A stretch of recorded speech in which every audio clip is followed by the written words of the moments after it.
All right, Shalom. First and foremost, want to give all honor, glory, and praise to Yahweh, Bahashem, Yahweh Shai, Bahashem, Rakwakadash. Double honors to the elders of Great Millstone, and peace and salutations to the brothers that are doing his work to sincerity.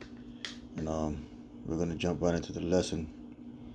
This is Habakkuk 2, and we'll start at verse 15.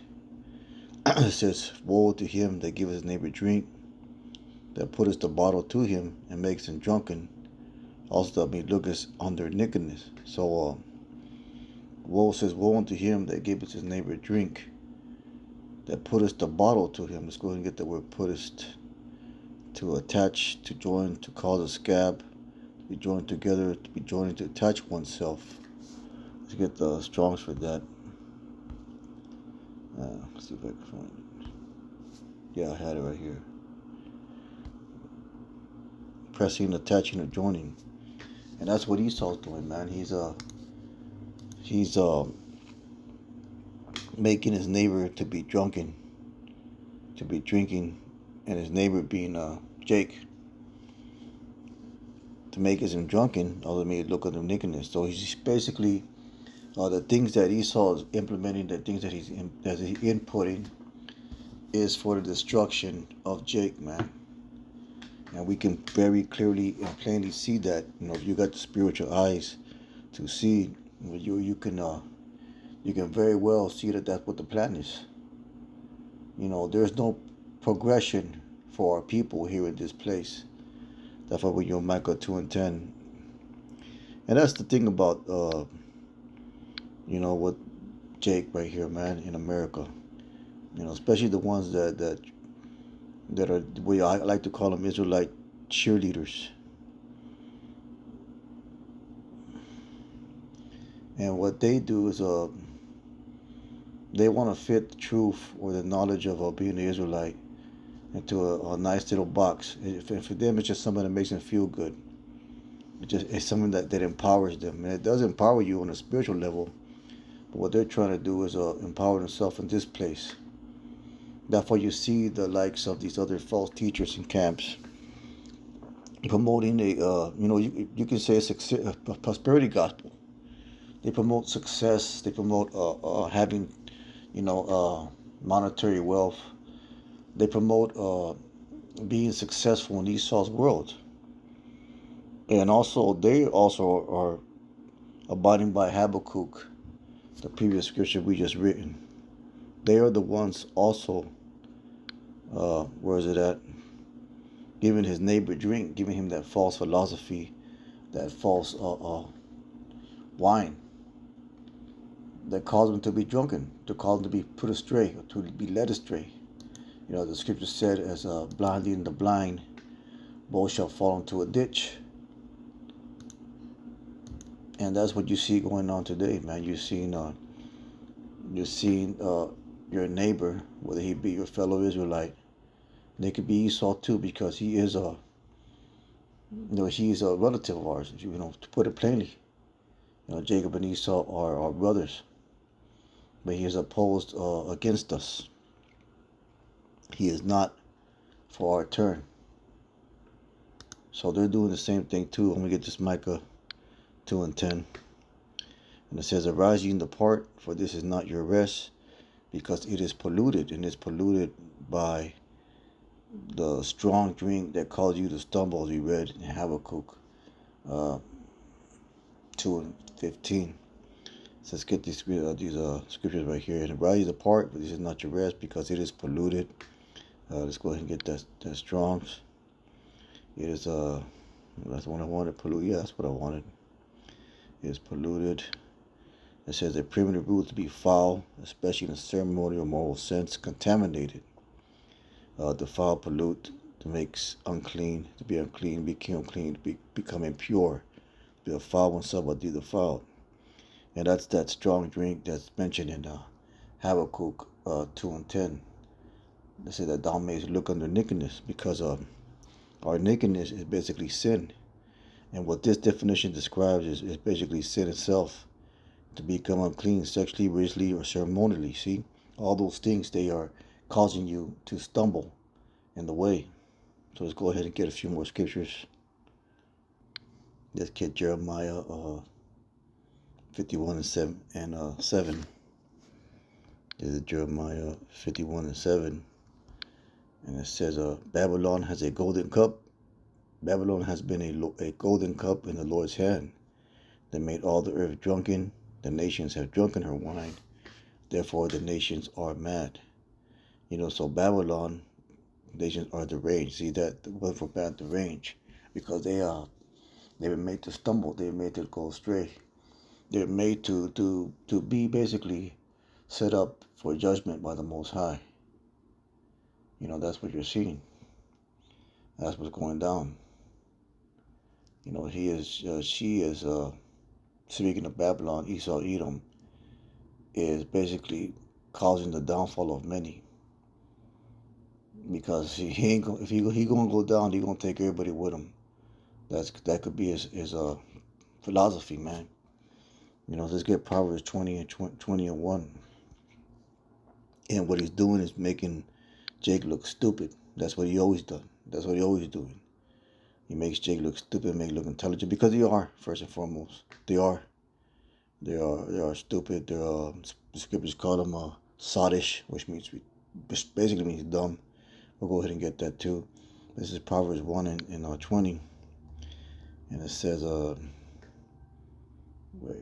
Proverbs 20 and 1, Salakia. It says, wine is a mocker, strong drink is raging. So a mocker is a primitive root to make mouths, to hence, to intercede, to have in derision, to make a mocker, to scorn, to boast, to mock, to be inflated as a scorner, show oneself a mocker. It makes you look foolish. A strong drink is raging. Let's get the word raging. Aroused, brawling, and whosoever sees the wise is not wise. And that's the scripture says it's not wise. What's another word for not wise? Foolish. And that goes into the foolish virgins, right? The foolish virgins that they had no oil in their lamps. Let's go ahead and get that, because they drank of that wine that made them basically unwise. And then at the very last minute, they're gonna be looking for the prophets, man. That how you spell virgins? This is Matthew 25:1. It says the kingdom of heaven will be comparable to 10 virgins who took their lamps and went out to meet the groom, and that groom is Yahushua. 5 of them were foolish, and 5 were prudent. So the foolish were the unwise that took upon the philosophies and the wine and the strong drink of this world, and yet they still try to say that they're going to be saved by the Lord. That's comparable to these false teachers, because they're trying to do both of those things. They're trying to show an outward appearance of piety and righteousness, but in reality they're partaking of the strong drink of Esau. If you can understand it. So then the king's hand will be correct of 10 virgins took their lamps and went out to meet the groom. 5 of them were foolish and 5 were prudent. And the prudent is basically those that stick to the truth, man. The faithful, the elect. When the foolish took their lamps, they did not take extra oil with them. Because they thought they can get by on the bare minimum. But the prudent ones took oil and flasks with their lamps. Now when the groom was delaying, they all became drowsy and began to sleep. But at midnight there finally was a shout, behold, the groom comes out to meet them. Basically, it came like a thief in the night. That's like the scripture says. Yahushua says that it's going to come like a thief in the night. Then all the virgins got up and trimmed their lamps. But the foolish said to the prudent ones, give us some of your oil, because our lamps are going out. They didn't prepare themselves for the coming judgment, for the coming day of the Lord. They thought things were going to go as usual, and they're going to be allowed to be successful in this world and ride Hellcats and all this other bullshit you see these other camps doing. However, the prudent ones answers, no, there most certainly would not be enough for us, and you too, go instead to the merchants and buy some for yourself. Basically, you had your opportunity to buy this truth, and you buy it with your time, but you hesitated and you basically invested yourself in the world. Where was I? It says, however, the prudent ones answer, no, there most certainly will not be enough for us and you. Go instead to the merchants and buy some for yourselves. While they were on the way to buy the oil, the groom came, and those who were ready, that's the key word, those who were ready went in with him to the wedding feast, and the door was shut. So, because ultimately the gates of mercy will be closed. And the scripture says, be sober and vigilant. That's another word of being ready. Those are the elect that are going to be on their watch, man. And it says, yet later the virgin also came saying, Lord, Lord, open up for us. So then they're going to have this 360, and they're going to, try to be like, Lord, open up to us. Try to make themselves sincere, but the Lord ain't going to hear it. That's why the scripture says, I will laugh at your calamity. But he said, truly I say to you, I do not know you. But be on the alert, because you do not know the day and the hour. So that was Yahushua. That's what he said. Basically, that's what it all came down to be on the alert, because you do not know the day nor the hour. So it speaks of a spiritual preparedness, man. A spiritual watching, a spiritual prudence, a spiritual circumspection. And the way that you do that is basically fearing the Lord, putting the Lord first. Putting off the things of the world. That's how you stay prepared. That's why you keep your oil lit. That's basically what Yahushua was telling us in this parable. And the opposite of that is going to be those that drank of the philosophy and the wine of this world and got drunk. And when you get drunk, you get drowsy, you fall asleep. You're prepared for sudden things that come to you. When you're awake, then you're more adept to deal with situations, to put it in a practical sense. So at the end of the day, Yahushua is telling us to be on the alert, because you do not know the day nor the hour. Because prophecy can happen just like that. Tomorrow there can be another major prophecy happening, man. We already know they're all set in place, so it's only wise to assume that things can pop off in any second. It's just according to the Lord's time and the Lord's grace. But with that being said, just another quick lesson. Most High wouldn't hope was edifying. That give honor, glory, and praise to Yahweh Ba'Shem Yahushai.